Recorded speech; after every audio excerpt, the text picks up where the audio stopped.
At 16, Isabella Carter learned the cruelest lesson of her life. Family wasn't always forever. Her father had once built a billion-dollar shipping empire, but years of greed, gambling, and corruption destroyed everything. With creditors closing in, the Carter family faced bankruptcy. Desperate to save themselves, Isabella's stepmother proposed an unthinkable deal. A mysterious criminal organization known only as the Syndicate offered $3 million. In exchange, they wanted Isabella. Her father looked away, her stepmother signed the contract, and her older brother accepted the money without hesitation. The last thing Isabella heard before the black SUV drove away was her father's whisper. "I'm sorry, it's the only way." She never cried again. For the next 15 years, Isabella disappeared from the world. The Syndicate erased her identity. She learned 6 languages, mastered every weapon imaginable, could disappear in a crowd within seconds, hack government databases, fly helicopters, survive poison, fight 10 armed men alone. She became known only by one name: Ghost. No one had ever seen Ghost's face twice. No mission had ever failed. No target had ever escaped. She was the world's most feared assassin. Yet every night, before sleeping, she remembered one thing. $3 million. That was the price her family had placed on her life. One rainy evening in New York, Ghost received a new assignment.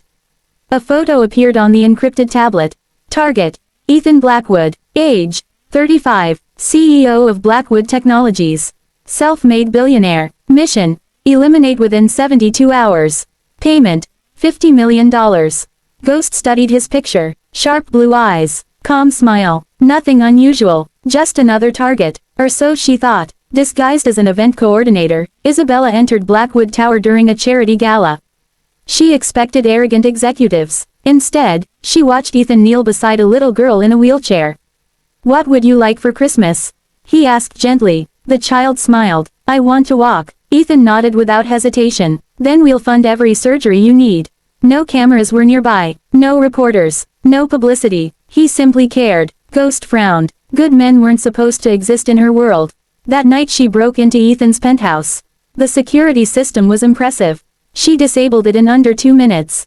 Silently she entered his bedroom. A silenced pistol rested inches from his head. "Goodbye," she whispered. Suddenly Ethan spoke without opening his eyes. "If you're going to kill me, at least tell me why."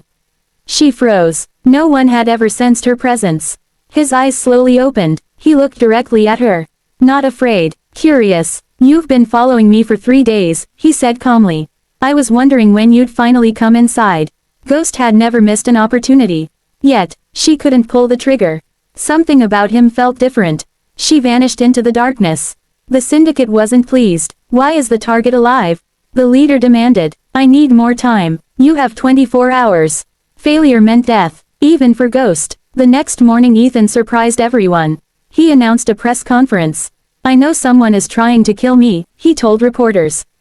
Gasps filled the room, but whoever sent her doesn't understand something. He looked directly into a nearby security camera. "If you're watching, you don't have to hide anymore." Ghost watched from another building. Was he talking to her? Curiosity defeated caution. That evening she met Ethan on the rooftop of his headquarters. He arrived alone. No bodyguards. No police. "You should have brought protection," Ghost warned. He smiled. "I don't think you're here to kill me." She aimed a knife at his throat. "What makes you so sure?" "Because, every time you've had the chance, you spared me." She hated that he was right. Weeks passed. Instead of hunting him, she investigated him. Every rumor about Ethan proved false. He had secretly paid hospital bills for strangers, built schools overseas, created scholarships under fake names. He had earned everything honestly. The Syndicate had lied. He wasn't corrupt. Someone simply wanted him dead. Ghost hacked the mission files.